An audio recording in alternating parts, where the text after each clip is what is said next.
Financial markets పై పట్టు సాధించాలనుకునే వాళ్ళు Revanth conduct చేసే వెబినార్ కోసం ఈ నెంబర్ కి కాల్ చేయండి. నమస్తే, వెల్కమ్ టు సుమన్ టీవీ. నేను విష్ణు. ప్రస్తుతంతో పాటు stock market trader and investor Krish ఉన్నారు. వారితో మాట్లాడదాం. నమస్తే క్రిష్. నమస్తే Vishnu. Krish, welcome to Suman TV. Thank you so much for your time. చాలా రైట్ టైంలో వచ్చారు సుమన్ టీవీకి.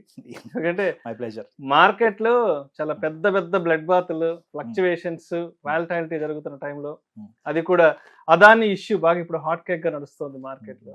ఒక్కసారి అదాని ఇష్యూ గురించి కొంచెం ఇండెప్త్ గా మాట్లాడుకుందాము. రైట్. 2023 జనవరి ఫిబ్రవరిలో హిండెన్బర్గ్ సంబంధించిన ఆరోపణలు వచ్చిన తర్వాత అదానికి సంబంధించిన బిజినెస్ ఎంపైర్ అంతా కూడా చాలా పెద్ద ఎత్తున కొలాప్స్ అయింది. సో అదొక 6 months పాటు అదాని ఇబ్బంది పెట్టింది. దాని తర్వాత 2023 డిసెంబర్లో యుఎస్ కోర్టు కూడా క్లీన్ చిట్ ఇవ్వడంతో సో అక్కడి నుంచి కొంత సెట్ బ్యాక్ రెజ్యూమ్ అయిపోయింది అదాని స్టాక్స్ కి సంబంధించిన గ్రోత్ కూడా. సో ఇప్పుడు మళ్ళీ కొత్తగా లేటెస్ట్ గా 2024 నవంబర్లో మళ్ళీ యుఎస్ లో అదాని పైన నేర అభియోగాలు నమోదు కావడంతో కూడా మళ్ళీ ఒక్కసారిగా అదానికి సంబంధించిన వ్యాపార సామ్రాజ్యం అంతా అతలాకుతలం అయిపోతుంది. ఎందుకు అదానిని కష్టాలు మళ్ళీ మొదలు పెట్టాయంటారు? ఎందుకు మళ్ళీ అదానికి కష్టాలు వెంటాడుతున్నాయంటారు? అసలు ఏం జరుగుతోంది అదాని వెనక, అదాని గ్రూప్ వెనక? కష్టాలు వెంటాడే అంటే కూడా మోస్ట్ ఆఫ్ ద టైమ్స్ ఎవరైతే సక్సెస్ఫుల్ బిజినెస్ మ్యాన్ ఉన్నారో ఆబ్వియస్లీ హేట్ రేటెడ్ అనేది ఎక్కువ ఉంటుంది. ఓకే. ఈవెన్ మీరు ముఖేష్ అంబానీ తీసుకున్నా సరే, some people you might heard about it, always Mukesh Ambani doing something different which is not the other people are doing. So same like Adani. కాకపోతే ఏంటంటే మనకి గవర్నమెంట్ అనేది 2014లో చేంజ్ అయిన దగ్గర నుంచి ఈయన మీద ఎలిగేషన్స్ అనేవి ఎక్కువ రావడం మనం రెగ్యులర్ గా చూస్తుంటాం. సో ఇది మేజర్ ఒక కన్సర్న్. అయితే మనం అదాని ఈ ప్రాబ్ ఎలిగేషన్స్ స్టాక్ ప్రైస్ ఎప్పుడైతే ఒక పీక్ నుంచి రైజ్ అవడం మొదలు పెట్టినాయో, దీనికంటే 2023 కంటే ముందుకు కూడా 2022లో ఒకసారి తీసుకుంటే మనం మనకి ఈ ఇష్యూ ఒకటి ఫిజిల్ అవుట్ అయింది. అదానీ కంపెనీస్లో మారిషస్ నుంచి కొన్ని ఫండ్స్ 90 to 95% ఇన్వెస్ట్మెంట్స్ వాళ్ళు ఓన్లీ అదానీలోనే ఉన్నాయని, ఈ ఫండ్స్ అన్ని అదానీ ఆఫ్షోర్ అకౌంట్స్ నుంచి బయటకు తీసుకొచ్చి ఇన్వెస్ట్మెంట్ చేయించారని చెప్పి, దాంతోపాటు సెబీ కూడా చాలా సెబీలో ఉన్న బోర్డు మెంబర్స్ కూడా కొంతమంది ఇన్వాల్వ్ అయి ఉన్నారని చెప్పి కొంత న్యూస్ నడిచింది. దాంతోపాటు మనకి అదే టైంలో ఈ చిన్న ఇష్యూ జరుగుతుంది. సుచితా దళాల్ మీరు వినే ఉంటారు. హర్షద్ మెహతా టైంలో ఎవరైతే స్కామ్ ను బయట పెట్టారు, ఆవిడ ఆ టైంలో మనం చూసాం. ఇలాంటి ఒక ఇష్యూ జరుగుతున్నప్పుడు మన బోర్డ్ ఆఫ్ రెగ్యులేటరీస్ ఏం చేస్తున్నాయి అని చెప్పి ఆవిడ క్వశ్చన్ చేసినప్పుడు వాళ్ళు బయటకు వచ్చి అబేబే అలాంటిది ఏం లేదని చెప్పి, నెక్స్ట్ డే ఆవిడ వచ్చి వాళ్ళ అకౌంట్స్ అన్ని ఫ్రీజ్ అయినాయి NSDL అని చెప్పి ఒకటి చెప్పారు. తర్వాత రోజు మళ్ళీ NSDL చైర్మన్ వచ్చి మళ్ళీ క్లారిఫికేషన్ ఇవ్వడం, సెబీ వచ్చి క్లారిఫికేషన్ ఇవ్వడం, దాని తర్వాత అదాని వాళ్ళ మీద ఇలా కేసు ఫైల్ అయిందని చెప్పి వీళ్ళు చెప్పడం, దాని తర్వాత మళ్ళీ అదాని వచ్చి వాళ్ళు క్లారిఫికేషన్ ఇవ్వడం. సో ఇది నెవర్ ఎండింగ్ ప్రాసెస్ లా మనకి లాస్ట్ 3 years నుంచి నడుస్తూనే ఉంది. సో తర్వాత 2023లో మనం చూసాం హిండెన్బర్గ్ రిపోర్ట్ వచ్చింది. ఇప్పుడు ప్రజెంట్ అగైన్ SEC దగ్గర నుంచి ప్రాబ్ ఎలిగేషన్స్ వస్తున్నాయి. సమ్ స్టేట్ గవర్నమెంట్స్ కూడా ఇన్వాల్వ్ అయి ఉన్నాయని చెప్పి. సో ఇది హాట్ ట్రెండింగ్ టాపిక్ అవుతుంది. సో అయితే ఇప్పుడు అంటే యుఎస్ నుంచి ఈసారి ఈ ఎలిగేషన్స్ వస్తున్నాయి. ఏంటి అసలు తన కొత్త కంపెనీస్ కి సంబంధించి కొంత లంచాలు ఇవ్వజూపారంటూ కూడా అమెరికాలో అక్కడి నుంచి న్యూస్ రావడం జరిగింది.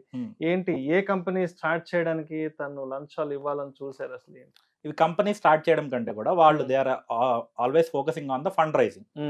ఫండ్ రైజింగ్ పార్ట్ లో వెళ్తే మనకి వాళ్ళు ఏదైతే బాండ్స్ ఇష్యూ చేశారో న్యూలీ వచ్చిన కంపెనీస్ లో, వాళ్ళన్ని ఫాల్స్ ప్రామిసెస్ చేసి ఈ ఫండ్ రైజింగ్ అనేది ఎక్కువగా చేశారని చెప్పేసి అలిగేషన్స్ నడుస్తుంది. దీని ఇన్ బిట్వీన్ ఏంటంటే మనకి మన 2 తెలుగు రాష్ట్రాలు and at the same time central government కూడా కొన్ని స్టేట్స్ ద్వారా ఇన్వాల్వ్ అయిందని చెప్పి ప్రాబ్ ఎలిగేషన్స్ నడుస్తున్నాయి. బట్ యాక్చువల్గా ఆయన బిజినెస్ సైజ్ తో మనం ఎప్పుడైతే కంపేర్ చేస్తామో, ఈ వీళ్ళు చెప్తున్న ఎలిగేషన్ ఏదైతే ఉందో $265 million. సో ఇండియన్ కరెన్సీలో it will be around 2,500 crores or something. So not more then. అది అసలు కంపేర్ టు చేస్తే ఏంటంటే అది పెద్ద ఇష్యూ కానే కాదు. You can easily sort out that. ఇది పాజిటివ్ ఆస్పెక్ట్ లో. సో నెగిటివ్ ఆస్పెక్ట్స్ లోకి వెళ్తే ఇన్వెస్టర్ పాయింట్ ఆఫ్ వ్యూలో తీసుకుందాం అనుకున్నాం. మీరు ఇన్వెస్ట్మెంట్ చేస్తున్నారు, లైక్ అదాని స్టాక్స్ కాకుండా నార్మల్ మార్కెట్ని తీసుకున్నారు అనుకున్నాం. మనం మార్కెట్లోకి వచ్చిన ప్రతి ఒక్కళ్ళు చేసేది ఏంటంటే ట్రెండింగ్ లో ఏదైతే ఉంటుందో దాని వెంట పడతారు. అది ఇన్వెస్ట్మెంట్ కానీ లేకపోతే ట్రేడింగ్ కానీ. మనం ఎప్పుడైనా సరే ఇన్వెస్ట్మెంట్ చేస్తున్నామంటే ఫస్ట్ ఆఫ్ ఆల్ మన ప్రతి ఒక్కళ్ళు యాజ్ ఎ లేమెన్ గా మాట్లాడుకోకుండా ఒక ప్రొఫెషనల్ గా మాట్లాడుకుంటే, ప్రొఫెషన్ ఎప్పుడు కూడా he's always check about his their credibility. అదే ఒక లేమెన్ తీసుకున్నారనుకోండి, నాకు చుట్టూ కనబడుతుంది, సో నేను వెళ్ళి బ్లైండ్గా బై చేసేస్తాను. వాల్యుయేషన్ పర్సెప్షన్ అనేది ఇంకోటి తీసుకోవాలి మనం. ఇవి చాలా మందికి తెలియని విషయాలు. సో వాటి గురించి మనం కొంచెం డీప్గా డిస్కస్ చేద్దాం. సో అయితే ఇప్పుడు అదాని స్టాక్స్ ఆల్మోస్ట్ ఒక్కొక్క ఇండివిజువల్ స్టాక్ పాయింట్ ఆఫ్ వ్యూలో చూస్తే ఒక్కొక్కటి 10 to 20% ఫాల్ అయిపోయింది. సో లాస్ట్ 1 year నుంచి అంతా సెట్ బ్యాక్ రెజ్యూమ్ అయింది అనుకున్న ఇన్వెస్టర్స్ ఎవరైతే మళ్ళీ అందరూ కూడా అదాని స్టాక్స్ లో ఇన్వెస్ట్ చేశారు. సో ఇప్పుడేమో పెద్ద బ్లడ్ బాత్ కనిపిస్తుంది అదాని స్టాక్స్ లో. ఏంటి ఇప్పుడు ఇన్వెస్టర్స్ పాయింట్ ఆఫ్ వ్యూ నుంచి దీన్ని ఏ విధంగా తీసుకోవాలంటారు? సో మనం పర్సంటేజ్ వైజ్ తీసుకుందాం విష్ణు. నిఫ్టీ తీసుకుంటే మనకు ఆల్రెడీ మోర్ దెన్ 10% కరెక్ట్ అయింది. And at the same time Adani stocks నిన్న ఒక్క రోజే 20% పడ్డం అని చూసాం. ఈ న్యూస్ వల్ల అనేది అలాంటి కామన్ ఉంటుంది. సో దాని గురించి మనం ఎంత పెద్దగా భయపడాల్సిన పని లేదు. ఎందుకంటే is not going to end his business right. And ఇంకొకటి వాల్యుయేషన్ పర్సెప్షన్ తీసుకున్నప్పుడు మిగతా స్టాక్స్ తో కంపేర్ చేస్తే అదాని పోర్ట్స్ కూడా బాగా ఎక్కువనే పడింది. But Adani ports the business they have kind of monopoly. So there is no other business in that particular sector. And at the same time మనకి పోర్ట్స్ కానీ ఎయిర్పోర్ట్స్ కానీ మేజర్ బిజినెస్ అంతా కూడా అదాని చేతుల్లోనే ఉంది. ఎగ్జాక్ట్లీ. సో బిజినెస్ కొలాప్స్ అవుద్ది లేకపోతే umpire end అయిపోద్ది అనేది it's just a wrong thinking. So అట్లా థింక్ చేయడం అనేది కరెక్ట్ కాదు. అండ్ మనకి మిగతా స్టాక్స్ తీసుకుందాం. ఇవి ఎప్పుడైతే మీకు పీక్ వాల్యుయేషన్ లో ట్రేడ్ అవుతుంటాయో, ఫర్ ఎగ్జాంపుల్ వాల్యుయేషన్ గురించి మాట్లాడుకుందాం. ఫస్ట్ మీరు ఒక రిలయన్స్ స్టాక్ తీసుకుందాం. సంవత్సరానికి అదాని అంబానీ ఒక 1,00,000 కోట్లు సంపాదిస్తున్నాడు అనుకోండి. 1,00,000 కోట్లు సంపాదిస్తుంటే అట్ ది ఎండ్కి వచ్చేసరికి ఆయన బిజినెస్ లోకి మనం ఒక నెట్ ప్రాఫిట్ 15-20% మార్జిన్స్ వర్కౌట్ చేస్తాం. ఒక 20,000 crores ప్రాఫిట్ వచ్చింది అనుకుందాం సంవత్సరం మొత్తానికి. దాన్ని వీళ్ళు మల్టిప్లైర్ బై మార్కెట్ క్యాప్ ని ఈ ప్రాఫిట్ ఏదైతే వచ్చిందో దాన్ని డివైడ్ చేస్తే మనకి స్టాక్ వాల్యుయేషన్ అనేది వస్తుంది. ఇప్పుడు 20,00,000 కోట్లు ఉంది. 20,00,000 కోట్లు ఉంటే 20,000 crores నెట్ రెవెన్యూ వచ్చింది అనుకుందాం. సో వాల్యుయేషన్ వైజ్ ఏంటంటే might be 100 P. But real valuation అనేది మనం స్క్రీనర్ లాంటి వెబ్సైట్ లో చెక్ చేసుకోవచ్చు. జస్ట్ నెంబర్ చెప్తున్నాను. ఇక్కడ మార్కెట్ క్యాప్ 100x లో ట్రేడ్, అంటే 100 times లో ట్రేడ్ అవుతుందంటే దాని మీనింగ్ ఏంటంటే మీరు పెట్టుబడిని డబల్ అవ్వడానికి 100 years టైం పట్టిద్ది. సో బెస్ట్ ఎగ్జాంపుల్స్ ఏంటంటే స్విగ్గీ కానీ నైకా, పేటిఎం ఇట్లాంటివి తీసుకుంటే పీక్ వాల్యుయేషన్ లో ట్రేడ్ అవుతుంది. నైకా లిస్టింగ్ అవడం మనకి 2000x లిస్ట్ అయింది. అంటే మీరు ఇన్వెస్ట్మెంట్ ఇవాల్వ్ చేస్తే 2000 సంవత్సరాల తర్వాత మీ మనీ డబుల్ అవుద్దని అర్థం. సో 2000 సంవత్సరాల తర్వాత డబుల్ అవుద్దంటే అప్పటికి మన జనరేషన్ ఎన్ని ఉంటాయి, అసలు మనం ఉంటామా అసలు? సో ఈ వాల్యుయేషన్ వైజ్ ఏంటంటే అదాని స్టాక్స్ అన్ని కూడా ఎప్పుడు కూడా 200 P 300 P అని. ఇవి నిజంగానే 200 years పడుతుంది అంటే నో. ఎందుకంటే ప్రజెంట్ ఉన్న వాల్యుయేషన్ మీద మీరు క్యాప్చర్ వాల్యుయేషన్ అనేది తీసుకుంటున్నారు నెంబర్స్ మీద. ఈ వాల్యుయేషన్ ఎప్పుడైతే వాళ్ళు బిజినెస్ ని ఒక 10 times గ్రో చేయడమో లేకపోతే 15 times గ్రో చేయడం జరిగింది అనుకున్నా, ఆ వాల్యుయేషన్స్ అన్ని నార్మల్ అయిపోతాయి.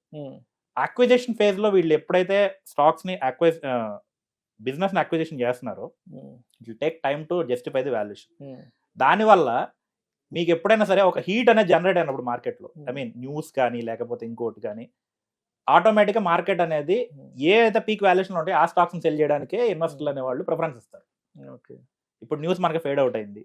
ఫేడ్ అవుట్ అయిన న్యూస్ వల్ల ఎక్కువ ఎఫెక్ట్ అయ్యేది ఏంటిది? Adani stock. And at the same time మార్కెట్లో కూడా బ్లడ్ బాత్ జరుగుతుంది. కాబట్టి they are force to sell. And నిన్న సెల్లింగ్ తర్వాత ఇవాళ చూడండి market, there is no much of selling. Market అసలు దాని గురించి పట్టించుకోవట్లేదు. ఓన్లీ అదాని స్టాక్స్ మటుకు ఒక 1 to 5% ఇన్ బిట్వీన్ ట్రేడ్ అవుతుంది. సో పర్సంటేజ్ వైజ్ తీసుకొని మనం ఎప్పుడు కూడా ఇట్లా వాల్యుయేషన్ జస్టిఫై చేసుకుంటే మనకి రియల్ పిక్చర్ అనేది అర్థమవుతుంది. సో అయితే ఇప్పుడు ఈసారి వచ్చిన అలిగేషన్స్, ఈసారి వచ్చిన అభియోగాలకు కూడా 2023 జనవరి ఫిబ్రవరిలో వచ్చిన హిండెన్బర్గ్ అప్పుడు ఏదైతే పెద్ద బ్లాస్ట్ అయిందో దాని తర్వాత మళ్ళీ అంతా సర్దుమణిగిపోయి మళ్ళీ అంత రెజ్యూమ్ అయిపోయింది కదా. అంటే ఈసారి వచ్చిన న్యూస్ కూడా ఇది కూడా ఒక టీ కప్పులో తుఫాన్ లాంటిది అంటారా, లేదంటే ఇంకా దీని గురించి ముందుకెళ్ళే అవకాశం ఉందంటారా? లేదంటే చాలా మంది చెప్తున్నారు ఇప్పుడు ఈ ఇష్యూ అంతా రైజ్ అయింది యూఎస్ నుంచి కదా, మరి తప్పకుండా అక్కడ అరెస్ట్ చేస్తారు. అంటే సరే ఇండియాలో అంటే లంచాల గించాలు ఇవన్నీ చాలా సర్వసాధారణం, ఇక్కడ మేనేజ్ చేసుకుంటారు, వాళ్ళంతా పెద్ద మార్కెట్ బిగ్ బుల్స్ కదా, ప్రభుత్వాలు వాళ్ళ చేతుల్లో ఉంటాయి కదా, సో దే కెన్ మేనేజ్ అనేది ఇక్కడ. బట్ ఈసారి పట్టుబడ్డది అమెరికాలో కదా, సో మరి ఏంటి ఇంప్రిజన్మెంట్ ఉంటుందా, అరెస్ట్ ఉంటుందా అంటే కూడా రకరకాల వార్తలు, ఊహాగానాలు వస్తున్నాయి. కాబట్టి ఏంటి నెక్స్ట్ ఏం కాబోతుంది? ఇది కేవలం టీ కప్పులో తుఫాన్ లానే ముగిసిపోతుంది అంటారా? ఇంకా పెద్ద ఎలిగేషన్ అయ్యి కొంత మార్కెట్ దలాల్ స్ట్రీట్ లో ఏదైనా పెద్ద ఒక సునామీ క్రియేట్ చేస్తుంది అంటారా? టీకప్ లో తుఫాన్ లాగే ఎండ్ అయిపోవడానికి పాసిబిలిటీస్ ఎక్కువ ఉన్నాయి. ఎందుకంటే లీగల్ పాయింట్స్ గురించి మాట్లాడుకుంటే I'm not a legal advice. And అసలు ఒక కంట్రీ గవర్నమెంట్ ఇంకో కంట్రీలోకి వచ్చి వాళ్ళని అరెస్ట్ చేసి తీసుకెళ్ళడానికి వాళ్ళకి ఎంతవరకు రైట్స్ ఉన్నాయి అనేది మనం లాయర్ల ద్వారా తెలుసుకోవాల్సింది. And at the same time Adani is not a common man like you and me. అవును, is a big business man. So they have their own ways of tackling the things. So దాని గురించి మనం వరి అవ్వాల్సిన పని లేదు. అండ్ ఇది ఏదైతే వాళ్ళు ప్రాబిలికేషన్ చేస్తున్నారు ఈ 2500 crores, it's actually nominal amount. What is the business size of Adani? Might be 100x, 200x. So ఇట్లాంటివి వచ్చినప్పుడు ఏంటంటే allegations will come.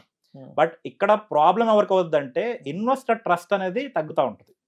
Investor trust. Exactly. అంటే ఇక్కడ ఈ ఇష్యూ వల్ల అదానికి ప్రాబ్లం ఉందో లేదో అదాని మేనేజ్ చేసుకుంటాడేమో ఒకటి. బట్ మనలాంటి ఒక రిటైల్ పార్టిసిపెంట్స్ కదా ఇబ్బంది పడుతున్నారు. వాళ్ళ డబ్బు కదా పడిపోతుంది. వాళ్ళ డబ్బు కదా పడిపోతుందంటే మీరు ప్రాపర్ రీసెర్చ్ చేయకుండా ఒక నెగిటివ్ న్యూస్ అనేది కంటిన్యూస్ గా మీకు కీప్ ఆన్ బిజినెస్ లో వస్తున్నప్పుడు why you have to go and invest? Why you should have to do that? ఈ క్వశ్చన్ అనేది మనకు సెల్ఫ్ గా వేసుకోవాలి. మీకు ఒక రిటర్న్ ఒక ఇయర్లో రీటైల్ మైండ్ సెట్ కూడా మనం ఇది ఒకసారి అర్థం చేసుకోవాలి.